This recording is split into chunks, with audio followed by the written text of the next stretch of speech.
الحمد للہ کفا والسلام علی عباده الذین اصطفى وبعد اعوذ باللہ من الشیطان الرجیم بسم اللہ الرحمن الرحیم فلولا نفر من كل فرقة منهم طائفة ليتفقهوا في الدين ولينذروا قومهم اذا رجعوا الیہم لعلهم يحذرون۔ حضرات محترمین، اللہ رب العزت نے ہم سب کو یہ عجیب اور اہم موقع عطا فرمایا۔ رب کائنات کے حضور ہم دعائیں کریں اور اپنی ذمہ داریوں کا احساس اپنے اندر بیدار کریں۔ ہمارے ساتھ یہ تمام اساتذہ کرام ہیں، دارالعلوم وقف دیوبند کے ذمہ داران اعظام، اور یہ تمام آپ کے سامنے تشریف فرما اساتذہ کرام۔ اس کے علاوہ اور بھی رفقائے کار ہیں، اساتذہ کرام ہیں جو اپنی اپنی مصروفیات کی وجہ سے آپ کے سامنے موجود نہیں ہیں، لیکن توجہات کے اعتبار سے وہ سب موجود ہیں۔ یہ جامعۃ العلوم دیوبند کا جہاں تک معاملہ اور مسئلہ ہے، یہ کوئی نہ میرا اکیلے کا ہے نہ آپ کا ہے، یہ ملی جلی جد و جہد کا نتیجہ ہے۔ یہ تمام حضرات اساتذہ ہیں، اور ابھی جو آپ حضرات نے اعلان سنا ہے کہ جامعہ عصری اور دینی تعلیم کو ایک ساتھ پڑھانے کا ارادہ رکھتا ہے، اس میں ہمارے محترم مفتی سجاد صاحب کی بڑی محنت کار فرما ہے۔ بہرحال ان سب اکابر کا، اپنے رفقائے کار کا اور اپنے مشیران کا، سب کا میں بہت ہی مشکور ہوں، ممنون ہوں۔ اللہ رب العزت ان کو ان کی اپنی شایان شان جزا اور اچھا بدلہ عطا فرمائے، اجر جزیل عطا فرمائے۔ دنیا میں بھی ان کے مسائل آسان ہو، آخرت کی منزلیں بھی آسان ہو۔ چند باتیں آپ کے سامنے عرض کرنی ہے کہ حضرت حق جل مجدہ نے قرآن کریم میں امت مسلمہ سے ایک مطالبہ کیا ہے۔ یہ تو یقین ہے اور اللہ کی عادت ہے کہ اللہ رب العزت نے جتنے انسان بنائے ہیں وہ تمام کے تمام علامت الدہر ہو جائیں، یا تمام کے تمام جو ہے کروڑ پتی اور ارب پتی ہو جائے، ایسا اللہ رب العزت کی عادت نہیں ہے۔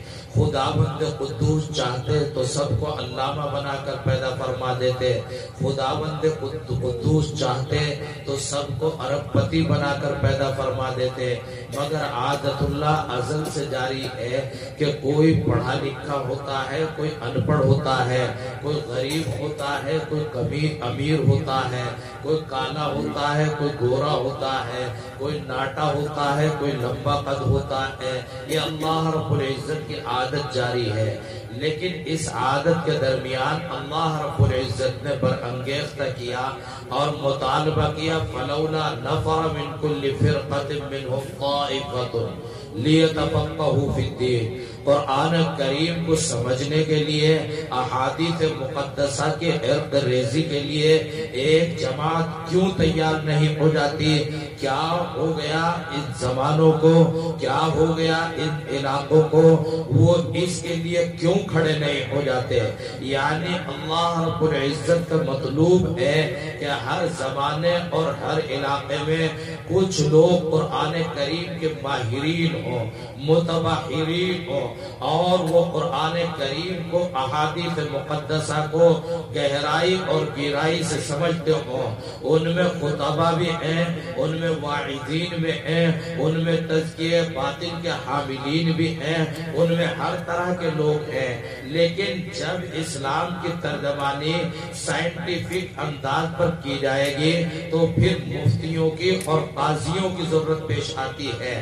قرآن کریم، احادیث مقدسہ کا عطر اور اس کی کشید اور اس کا نچوڑ یہی مفتی اور قاضی حضرات پیش کرتے ہیں۔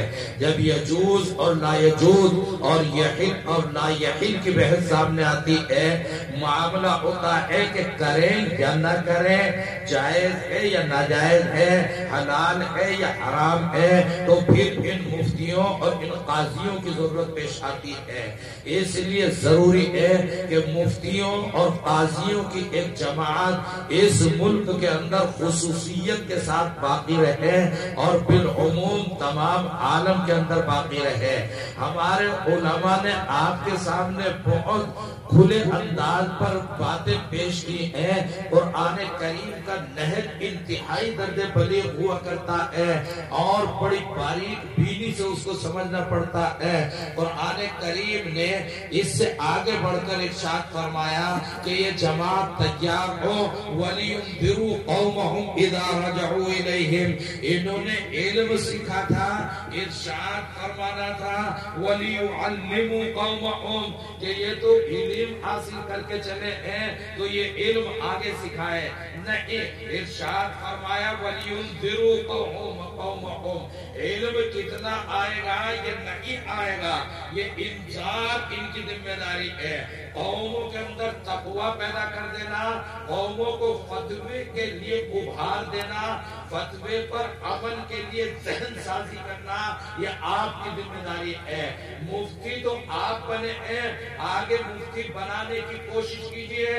2 یا 4 مفتی تیار ہوں گے، 10 20 50 100 تیار ہوں گے، مگر لاکھوں کی تعداد میں، کروڑوں کی تعداد میں فتویٰ ماننے والے تیار ہوں، فتوے پر عمل کی فضا اس ملک کے اندر، اس ملت کے اندر ہموار ہو، یہ ذمہ داری قرآن کریم نے آپ کے سپرد کی ہے۔ آپ کیسے ماحول کو سازگار کریں گے، کیسے لوگوں کو فتوے کے لیے تیار کریں گے، اسلام کے یجوز اور نا یجوز کی تڑپ ان کے اندر پیدا ہو جائے، یہ تڑپ آپ کو کیسے ان کے اندر پیدا کرنی ہے، یہ آپ کی ذمہ داری ہے۔ آپ نے جو یہ سند حاصل کی ہے یہ ایک علامت ہے کہ آپ اس کے لیے اپنے آپ کو چاہیں تو تیار کر سکتے ہیں، مگر میدان عمل بہت مشکل ہوتا ہے۔ کہنا اور جلسوں میں بیٹھ جانا، تقریریں کر دینا یا مدرسوں سے سند حاصل کر لینا یہ مشکل ترین امر ہے، مگر آج کے حالات کہتے ہیں کہ یہی آسان ہے۔ ملک کو سنوارنا، ملت کو سنوارنا، ان کے درمیان انفرادی گھر گھر جا کر ہر مرد و عورت کے دل کو دین کے لیے تڑپا دینا یہ انتہائی مشکل ترین امر ہے۔ اس لیے کہ معاملہ خوش نظر آتا ہے، یہ مجمع سامنے ہے، میں تقریر کچھ انداز پر اختیار کروں اور تقریر کے لیے اچھے جملے لے آؤں، یہ میرے لیے آسان ہوگا۔ اس لیے کہ آپ میرے سامنے ہیں، آپ میری طرف متوجہ ہیں، لیکن جو دین کی طرف قطعی طور پر توجہ دینے کے لیے تیار نہیں، ان کے ذہنوں کو انفراداً اور اجتماعاً تیار کرنا یہ مشکل ترین امر ہے، مگر اسی کے لیے آپ کا مجمع تیار کیا گیا ہے۔ آپ کو چپے چپے پر پہنچنا ہے اور آپ نے اگر اس میں کامیابی حاصل کی اور قرآن کریم کے مطالبے کو پورا کیا تو عزتیں کیا چیز ہے، پیسے کیا چیز ہے، ضرورتیں کیا چیز ہے، مناسب کیا چیز ہے۔ خدا کی قسم اسی دنیا نے دیکھا ہے کہ حضرت نانوتوی نبر اللہ مرتضی کو 50 برس کی عمر ان کی پوری نہیں ہے، 50 برس کی عمر پوری نہیں ہے، اور اتنے طلبہ کی تعداد نہیں ہوتی تھی کہ دیوبند میں 15,000 کی تعداد ہے طلبہ کی، نہیں 50 60 70 طلبہ ہوا کرتے تھے، مگر ایسی عزت ایسی دولت حضرت کے بارے میں لکھا ہے کہ چھٹا مسجد میں کوئی صاحب آئے اشرفیوں کی تھیلیاں لے کر حضرت کو دینے کی کوشش کی، حضرت نے ایسی روگردانی کی بیچارے کی ہمت ہی نہیں پڑی کہ دوبارہ کہے تو چلا گیا بیچارہ۔ حضرت جب باہر نکلے ہیں جوتا پہنا، یوں بات کرتے ہوئے آنکھیں تو لوگوں کی طرف ہے، جوتا پہننے تو دیکھا جوتے میں کچھ پھنس رہا ہے، کنکری اگر جوتے میں ہو وہ کسی سے برداشت نہیں ہوتی ہے، وہ کچھ جوتے کے اندر پڑا ہوا ہے، نیچے جوتے کو ٹیڑھا کیا اور یوں کر کے وہ جوتے میں پڑا تھا نکالا، دیکھا تو وہ اشرفیاں جوتیوں میں پڑی ہوئی، وہ جوتیوں میں ڈال کے چلا گیا، وہ واپس نہیں لے کے گیا۔ تو پیسہ اور عزتیں یہ تو آپ اللہ کے ہو جائے، جس دن اللہ نے کہہ دیا یہ میرے ہیں بس کام تمام ہو جائے گا۔ وہ امام فخر الدین رازی علیہ الرحمہ کا واقعہ میں سنایا کرتا ہوں کہ امام راضی علیہ الرحمہ یہاں افغانستان تشریف لائے ہیں، ان کو اللہ نے بڑا علم عطا فرمایا تھا، بڑا علم عطا فرمایا تھا۔ تفسیر رازی تو آپ نے پڑھی ہوگی، آپ دیکھتے ہیں کہ جتنے مفسرین نے تفسیریں لکھی ہیں سب کو آسانی کے ساتھ آپ سمجھ کر گزر سکتے ہیں، مگر تفسیر رازی سے جب گزر ہوگا شاید ہی کوئی مولوی ہو جو ایک صفحے میں کامیاب گزرنے کی کوشش میں کامیاب ہو جائے۔ اتنی اہم ترین تفسیر ہے، اتنے علوم کی گہرائی اور گہرائی اور سمندر سے گزرتے ہوئے رازی لکھتا ہے۔ رازی کو اللہ نے بڑے علوم سے سرفراز فرمایا تھا۔ رازی جب افغانستان کے ایک علاقے ہرات میں گئے، لوگوں کو پتہ چل گیا کہ رازی تشریف لا رہے ہیں۔ مولوی تو نام جانتے تھے رازی کا، ان کی محنت اور جدوجہد اور علم کے قائل تھے، بس جتنے خطبہ علماء وہ سارے کے سارے رازی کا استقبال کرنے کے لیے شہر سے باہر دوڑ پڑے۔ مقتدیوں نے، طلبہ نے، مدرسوں نے پوچھا ہوا کیا ہے کہ امام راضی، امام راضی، امام راضی۔ پورا شہر نکل کے باہر آ گیا، پورا شہر استقبال کے لیے آ گیا۔ عوام، پبلک، جنتا سارے روڈ پر لائن لگائے کھڑے ہوئے ہیں۔ امام راضی علیہ الرحمہ تشریف لائے ہیں۔ لوگوں نے مجمع تا حد نظر بلکہ اس سے کہیں دور نظر آیا۔ مولویوں سے بات کرتے ہوئے کہنے لگے بھائی شہر میں کوئی بچا بھی ہے یا نہیں بچا کہ سارے ہی استقبال کے لیے آ گئے؟ تو ایک مولوی نے بتایا کہ جی واقعہ تو یہ ہے کہ سارے ہی آ گئے، اور یہ لفظ مبالغہ نہیں، حقیقت یہ ہے کہ ایک بھی شہر میں موجود نہیں جو اندر ہو، سارے روڈ پر آپ کے استقبال کے لیے کھڑے ہوئے ہیں۔ ہاں ایک فقیر آدمی ہے، وہ تو کہیں جاتا آتا نہیں، غریب فقیر سا آدمی ہے، ملا جی سا ہو سکتا ہے نہ آیا ہو، ہمیں تو نظر نہیں آ رہا ہے، مگر سارے آگے ہیں۔ حضرت امام راضی کو تجسس ہو گیا کہ جب سب ہی چل رہے ہو تو ایک کیوں نہیں اٹھے؟ جیسے ہمارے مفتی فرقان صاحب تعجب کر رہے تھے، میاں سب پیسے دے رہے ہیں تو وہ کیوں نہیں دے رہا ہے، وہ کیوں نہیں دے رہا ہے؟ وہ تجسس ہونے لگتا ہے۔ تو انہیں تجسس ہوا اور کہنے لگے سب کے یہاں جہاں جہاں پروگرام تھا گئے اور ارشاد فرمایا کہ بھائی مولویوں جو میرے استقبال کے لیے نہیں آیا اس سے ضرور ملاقات کراؤ۔ تو وہ ملاقات کرانے کے لیے جھوپڑ پٹی میں ان کے پاس لے گئے فقیر صاحب کے۔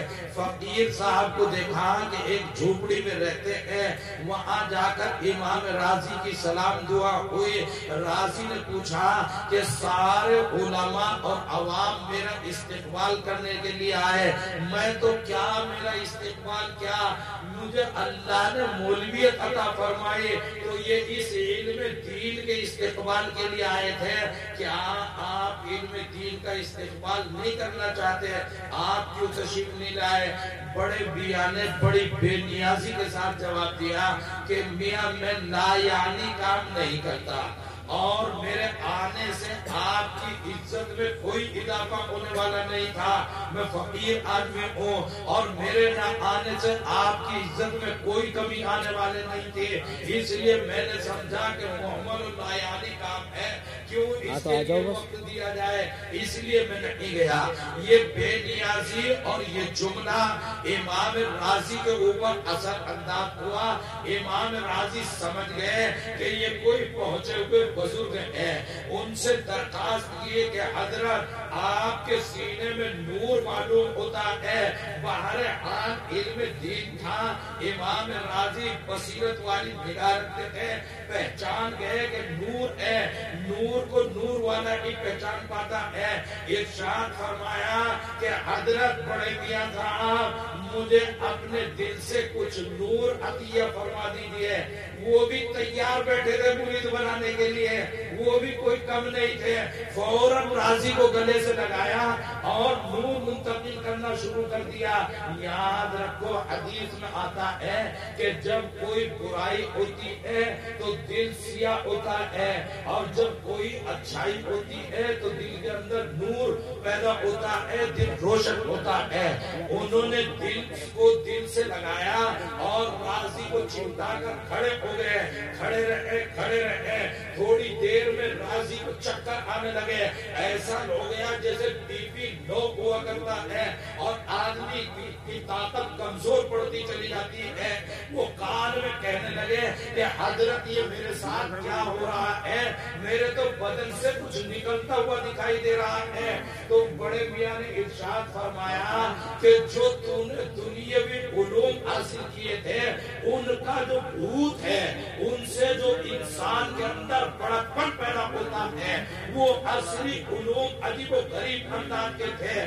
منطق اور فلسفے کے علوم وہ بھی اس وقت کے ضروری علوم تھے، ان کا خمار نکالنا ہو وہ تمام نکل جائے، پھر نور کو تمہارے سینے کی طرف منتقل کیا جائے گا۔ پہلے ان کو نکال کے جگہ بنا رہا ہوں۔ امام راضی نے فرمایا یہ اتنی مدت تک مولویت پڑھی تھی اور وہ ساری کی ساری یہ بڑے میاں کھینچ لیں گے، کہنے لگے کہ حضرت جی میں سارے علوم نکال دوں اور پھر آپ نور منتقل کریں، اگر چونکہ تو نور آ سکتا ہے تو ٹھیک، مگر میری ساری پڑھائی خدا کے واسطے مت چھینو، مجھے چھوڑ دو، میں اس سے زیادہ مرید ہونے کے لیے تیار نہیں ہوں۔ تو انہوں نے چھوڑ دیا، وہ تو بے نیاز آدمی تھے۔ خیر معاملہ تمام ہوا، وقت گزرتا چلا گیا، راضی چلے گئے اور دینی اور دنیاوی خدمات۔ بہرحال ایک وقت آخر ہے، وہ تو سب کو آنا ہی ہے۔ المختصر امام راضی کی عمر اپنی انتہا کو پہنچی۔ یاد رکھو آپ نے فقہ کی کتاب نور الہدی میں پڑھا تھا من استحل، کہ جب بچہ پیدا ہوتا ہے تو وہ رویا یا نہیں رویا، ینزغ الشیطان، جب وہ پیدا ہوتا ہے تو شیطان پیدا ہوتے ہی چٹکی بنتا ہے، جبھی اس کو وہ علی فطرت اسلام چھپ پیدا ہوتا ہے، شیطان کہاں چھپ بیٹھنے والا ہے، وہ اس کو نوچتا ہے اور شیطنت کا اظہار کرتا ہے، اسی کے نتیجے میں وہ روتا بھی ہے۔ یہ بھی اس وقت انتہائی درجے وہ محنت کرتا ہے کہ خالی صاف ذہن ہے، ابھی سے اس کے اوپر اثر انداز ہو جاؤ۔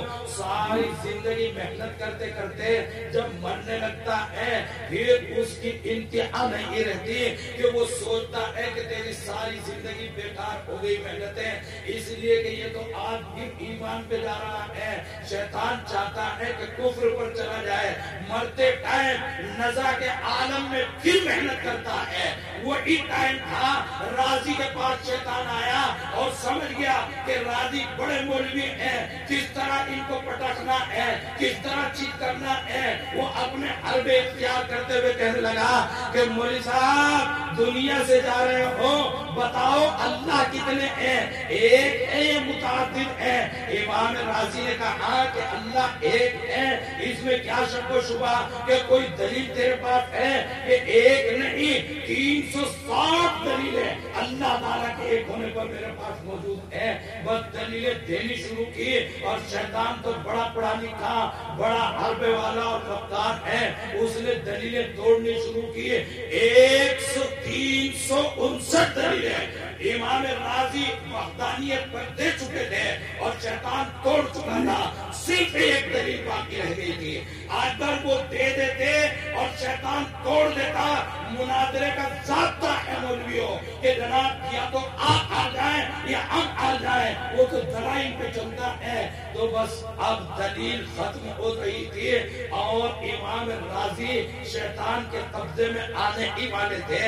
وہ جو ایک روز عراق میں وہاں امام راضی کا سینہ کسی اللہ والے سے لگ گیا تھا اور وہ جو تھوڑا بہت نور اس طرف منتقل ہو گیا تھا وہ اثر انداز ہو گیا۔ یہ تکوینیات ہیں، اپنے من میں ڈوب کر پاجا سراغ زندگی، تو میرا نہیں بنتا نہ بن، اپنا تو بن۔ اگر آپ کو کچھ سیکھنا ہے تو سمجھو، اس گہرائی میں ڈوبو، اس کے تیراک بنو۔ یہ تکوینیات کیا چیز ہے، یہ امر الہی کس طرح اثر انداز ہوتا ہے، وہاں سے اثر قلب پر ہوا ہے۔ ان بڑے میاں کے، وہ بڑے میاں کو ان کا خادم وضو کرا رہا تھا، وضو کراتے کراتے خادم کے ہاتھ سے لوٹا چھینا اور یوں پھینک کے مارا۔ ارے مولانا کہہ کیوں نہیں دیتے کہ بغیر دلیل کے اللہ کو ایک مانتا ہوں؟ خادم کو تعجب ہوا کہ مولوی صاحب کو وضو کرا رہا ہوں، لوٹا چھین کے وہاں پھینک دیا، میں نے کیا غلطی کی ہے؟ غصہ آنے لگا، پتہ تو ہے نہیں کیوں کہا اور کیا کہا، بعض مرتبہ پتہ نہیں ہوتا تو ایک دم تیش میں آ جاتا ہے۔ تو عجیب و غریب صورتحال ہو گئی۔ امام راضی علیہ الرحمہ اس وقت عجیب کشمکش سے گزر رہے تھے، وہ جو سینہ سینے سے لگ گیا تھا انہیں وہاں کشف ہو گیا کہ راضی پھنسے ہوئے ہیں، اور اسی نسبت کی برکت لوٹا تو ایک علامت تھی، لوٹا تو گرا یہاں اور راضی کو آہٹ پہنچی ہزاروں کلومیٹر، لوٹا تو وہاں جا کے اپنا اثر دکھا رہا ہے۔ امام راضی کو ایک دم تنبہ ہوا اور فوراً متوجہ ہوئے اور ارشاد فرمایا کہ شیطان ملعون، میں بغیر دلیل کے اللہ کو ایک مانتا ہوں۔ اب آپ کہنے لگے مردے کی ایک ہی ٹانگ ہوتی ہے، لاکھ دلیلیں کوئی دیتا رہے، آپ ماننے کے لیے تیار نہیں، اب دلیلیں کیا کام کریں گے؟ شیطان بیچارہ ناکام ہو گیا، وقت آخر تھا، ایمان پر خاتمہ امام راضی علیہ الرحمہ کا ہو گیا۔ وہ تھے امام نجم الدین الکبریٰ علیہ الرحمہ، جن کا معمولی سا تصرف کار آمد ہو گیا ہے۔ عجیب و غریب صورتحال ہے، لوگ کیش ٹو کیش نتائج لینا چاہتے ہیں آج کی دنیا میں۔ جب نسبتیں قائم ہوتی ہیں، یہ نسبتیں اہل اللہ سے یہ کار آمد ہوتی ہیں، انتہائی درجہ کار آمد ہوتی ہے۔ آپ کو پتہ نہیں لگتا کہ کب اور کس انداز پر یہ نسبتیں کار آمد ہو رہی ہیں۔ الغرض کہنا یہ ہے کہ آج آپ کو اللہ نے علم سے سرفراز فرمایا ہے، آپ اس علم کو لے کر جا رہے ہیں، اہل اللہ کی نسبتیں آپ کو میسر ہوں، یہی نہیں بلکہ آپ اہل اللہ ہوں، آپ کی باتیں آباد ہوں، آپ کے دن آباد ہوں، اور یہ نہیں کہ آپ روحانیت اختیار کر لیں، تصویریں اور کسی اجرے کو خانقاہ کا نام دے کر سجا کر بیٹھ جائے، نہیں، قطعاً نہیں، یہ ملک آپ کو آواز دے رہا ہے، آنے والی ایمانی نسلیں آپ کو آواز دے رہی ہیں، آپ انسانوں کے درمیان میں ہیں، اور انسانیت کی ذہن سازی کریں، ایمانیات کی سچی اور صحیح وہ ترجمانی جو مقصود تھی رسول اکرم صلی اللہ علیہ وسلم کی۔ آپ علیہ السلام خانقاہ میں بیٹھ ہی نہیں گئے تھے، بیٹھے تھے خانقاہ میں، جگہ جگہ خانقاہ آباد کی تھی، لیکن بیٹھ ہی نہیں گئے تھے۔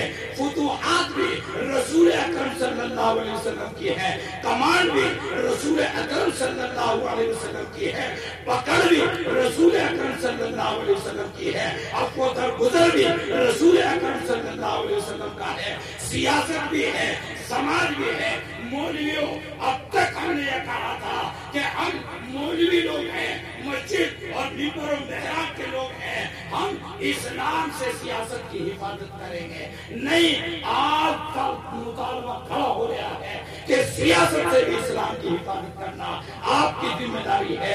حدیث کا مفہوم ہے الدین والسیاست تو امان۔ مجھے بتاؤ، آج ہندوستان میں جو پچھتاوا آپ کو ہے، آپ کے سامنے لوگ آتے ہیں، کبھی کہتے ہیں یہ غیر بھی اپنے بھی ہمارا رونا روتے ہیں، کوئی کہتا ہے مسلمان بہت پچھڑے ہوئے ہیں، پسماندہ ہیں، گرے ہوئے ہیں، ان پڑھ ہیں، جاہل ہیں، دیہاتی ہیں، گنوار ہیں، یہ ہمیں ہمارا چہرہ آئینے میں دکھا دکھا کے لاتے ہیں، ہمیں بتاتے ہیں آ کر۔ کیوں بتاتے ہیں؟ اس لیے کہ ہم نے محنتیں یا تو کی نہیں یا اپنی ذمہ داریوں کو ایک ہی حد تک محدود رکھا ہے۔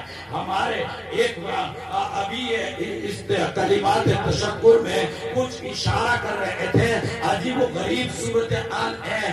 ہمارے تقریباً 92% تو آبادی وہ ہے جو ناخواندہ ہے، اور جو کچھ پڑھے لکھے 2-4% ہیں وہ مولوی۔ اللہ رب العزت نے ان مولویوں کے دم سے یہ داڑیاں ٹوپیاں تو بڑی حفاظت کے ساتھ آگے بڑھ رہی ہے، اور یہ ان مولویوں کی، اس دیوبند کی اور اہل اللہ کی محنت اور جد و جہد کا نتیجہ ہے کہ آج اسلامی تشخصات کسی حد تک آج ملت کے درمیان موجود ہے، ورنہ تو آپ ابھی دیکھ رہے ہوں گے حالات یہ ہو گئے، سفر و حضر میں آپ خود تجربہ کر رہے ہیں کہ لوگ اپنے مسلمان ہونے کی شناخت کو چھپاتے ہوئے نظر آ رہے ہیں، اور یہی نہیں بلکہ دوسروں کی شناخت دکھانے پر اپنے آپ کو مجبور سمجھ رہے ہیں۔ کبھی کبھی ٹرین میں، کبھی کبھی بس میں ہم نے دیکھا کہ جناب ایک بھی مسلمان نہیں، ہم تو اکیلے مسلمان ہیں، افطار کا ٹائم ہوا ایک کیلا لے کے آ رہا، ایک کھجور لے کے آ رہا، یہ تو روزے دار بیٹھے ہوئے ہیں، حالانکہ کسی نے دھاگا، کسی نے کڑا، نہ جانے کیا کیا کیفیت میں ہے۔ تو اپنے تشخصات کا اظہار، خوف اور ڈر کا ماحول ملک کے اندر پیدا ہو گیا، اور یہ مٹھی بھر لوگ ہیں جو خوف اور ڈر کا ماحول پیدا کیے ہوئے ہیں، ورنہ تو اس ملک کا مسلمان، اس ملک کا ہندو سیکولر ہوتا ہے، ذہن کے اعتبار سے سیکولر ہوتا ہے، مسلمان کے سینے میں ہندو کی جگہ ہے، ہندو کے سینے میں مسلمان کے لیے جگہ موجود ہے، اصل ڈھانچہ سیکولرزم کا ہے۔ یہاں اب چند مٹھی بھر لوگ ایسے پیدا ہوئے ہوں گے کہ جنہوں نے خوف کا ماحول پیدا کر رکھا ہے۔ آپ کو اس خوف کے ماحول کو کس طرح ختم کرنا ہے، یاد رکھو آج کل بھیک میں کوئی چیز ملتی نہیں ہے، اپنے حق کو خود اٹھانا پڑتا ہے۔ قوت بازو اگر ہے، بڑھ کر میرا اٹھانے کی طاقت آپ کے پاس ہے، جان اور خون آپ خود ذمہ دار بن کر اٹھا سکتے ہیں تو اٹھا لیجیے، ورنہ تو کوئی بھیک میں دینے کے لیے کچھ بھی تیار نہیں ہے۔ آپ کو اپنی ذمہ داریاں سمجھنی ہوں گی۔ میں کہہ رہا تھا چند پرسنٹ لوگ ہیں جو مولویت سے وابستہ ہیں، چند پرسنٹ لوگ ہیں جو عصری علوم، وہ تو میں سمجھتا ہوں شاید 1% بھی نہیں ہے۔ سب سے بڑا مسئلہ یہ ہے کہ ایک سسٹم، ملک جس سسٹم سے چلتا ہے، پروفیسر ہے، انجینئر ہے، ڈاکٹر ہے، آفیسر ہے، وہ جو سسٹم ہوتا ہے ملک کا، وہ جو سسٹم ہوتا ہے سیاست کا، وہ جو سسٹم ہوتا ہے معاشیات کا، وہ جو سسٹم ہوتا ہے اقتصادیات کا، اس میں ہم داخل نہیں ہیں، ہم اس بحث سے خارج ہیں، ایک طرف پڑے ہوئے ہیں۔ ملک کے جو سسٹم میں داخل ہونا چاہیے تھا، اب تک ہماری کوئی نمائندگی ہونی چاہیے تھی، کوئی پرسنٹیج ہونا چاہیے تھا۔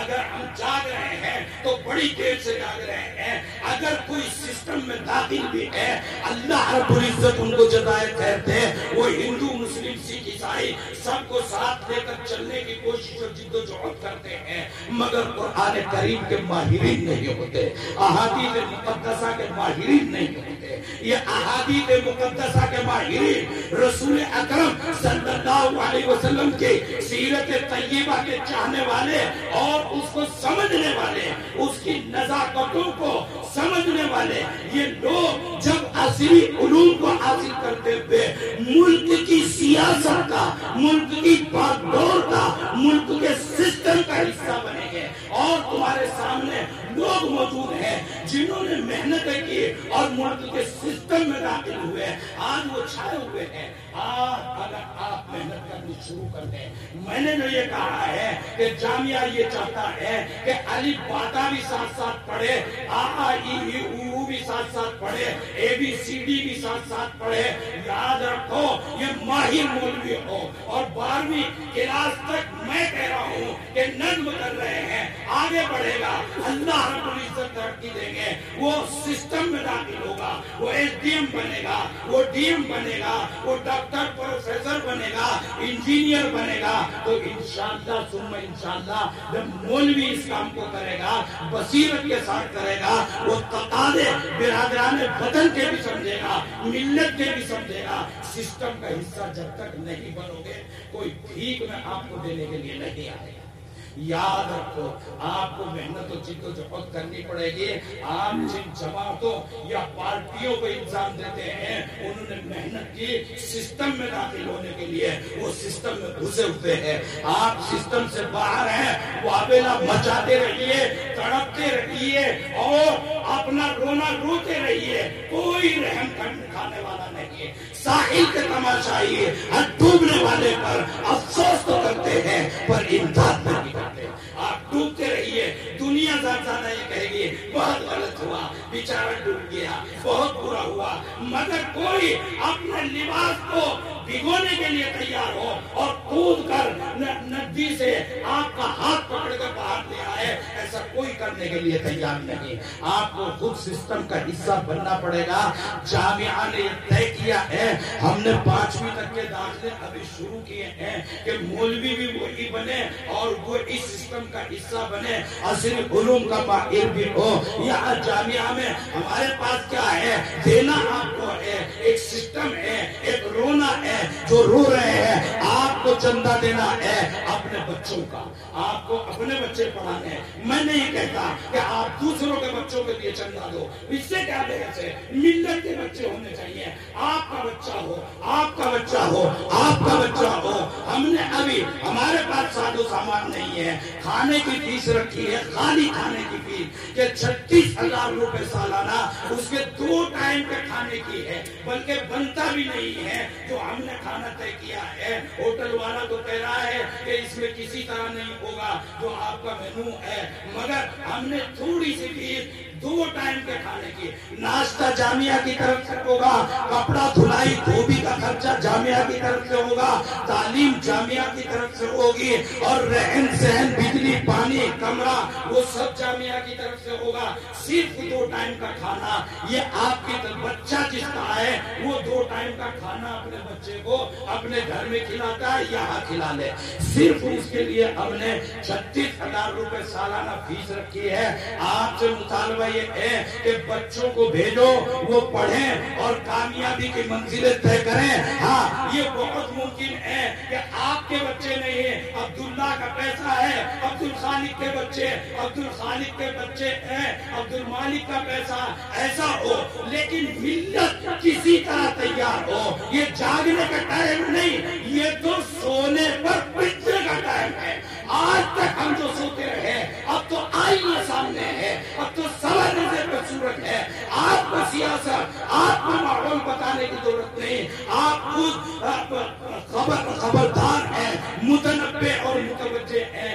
یہ تو سونے، آج تک جو ہم سوئے ہیں اس پر سزائیں پانے کا ٹائم ہے، اور پا بھی رہے ہیں ہم کسی حد تک۔ جاگ جاؤ تو شاید ہمارے آنے والی نسلوں کے لیے کچھ ذخیرہ بن جائے، ان کے ایمان کے تحفظات اور شعائر اسلام کے تشخصات اور تحفظات کا کچھ وسیلہ بن جائے۔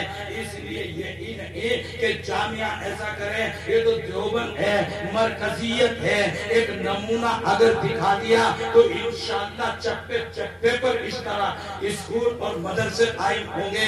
دارالعلوم دیوبند ہے، وقف دارالعلوم دیوبند ہے، سب کے اندر حسب وسعت تعلیم ہو رہی ہے، اصل علوم بھی خوب اچھے انداز پر پڑھائے جا رہے ہیں، اور وہ ایک نہج ہے قدیم، اس کا بقا وہ دینی مطالبہ ہے، اس کا بقا اسی انداز پر رہے، سابقہ مدرسے اسی انداز پر رہے۔ میں اس کی تفصیل میں نہیں جانا چاہتا، وہ بقا بھی انتہائی درجے مطلوب ہے، اسی کے مرہون منت ہے کہ ہم یہاں ٹوپیاں پہنے بیٹھے ہیں، داڑیاں ہمارے سروں پر ہیں، وہ جو کہ تم واقع ہیں، مگر آگے مدارس ایسے چاہیے کہ جن میں دونوں علوم ایک ساتھ پڑھائے جاتے ہوں، اور وہ پڑھنے کے بعد ملک کے سسٹم کا حصہ بننے کی صلاحیت اپنے اندر لیے ہوئے ہوں۔ اگر ایسا ہوگا تو سیاست سے آپ شعائر کا تحفظ کر پائیں گے۔ اللہ رب العزت کامیابی اور کامرانی عطا فرمائے۔ یہ سب لوگوں کی ملی جلی محنتیں ہیں، اور ان کی محنتوں سے یہ جامعہ روح و ترقی ہے۔ اللہ آپ کو اپنی شایان شان اجر عظیم عطا فرمائے۔ دل دل کے اندر نور اگر ہے اور بصیرت ہے، دنیا کا مطالعہ ہے، تو پھر آپ اس میدان میں بھی کامیاب ہیں اور آگے جائیں گے تو انشاءاللہ وہاں قبر میں، حشر میں، نشر میں، وہاں تو ہر ایک کو جانا ہے، وہاں بھی انشاءاللہ کامیابی ملے گی۔ ہمارے اساتذہ ہیں جامعہ کے، ہمارے مفتی غفران صاحب ہیں، مفتی فرمان صاحب ہیں، مفتی شاہ نواز صاحب ہیں، قاری نوشاد صاحب ہیں، اور سابق استاد ہیں مفتی راغب صاحب۔ ان کے بچے کی طبیعت ناساز چل رہی ہے، شاید اس وجہ سے نہ آ پائے ہوں، تو ان کے بچے کے لیے بھی دعا کریو۔ ان اساتذہ کے لیے اور ان کے اہل خانہ کے لیے، ان کے والدین، متعلمین، بیوی بچوں اور رشتہ داروں کے لیے، انہی کی محنتوں کے نتائج آپ دیکھ رہے ہیں، ان سب کے لیے، اور جامعہ کے دیگر جتنے معاونین، منتسبین ہیں، ان سب کے لیے اہمیت کے ساتھ دعا۔ اور جامعہ ہی کا ایک حصہ ہمارا یہ فیضان ہے ڈرائیور، اس کی بیوی بیمار ہے، اس کے لیے خاص طور پر دعا کریں۔ امی مرحومہ ہو گئی، ان کے لیے مغفرت کی دعا کریں۔ اور یہ میرے انتہائی قریبی عزیز ہیں قاری توقیر عالم صاحب، ان کی فیملی کے لیے اور بالخصوص والد مرحوم کے لیے دعا کریں۔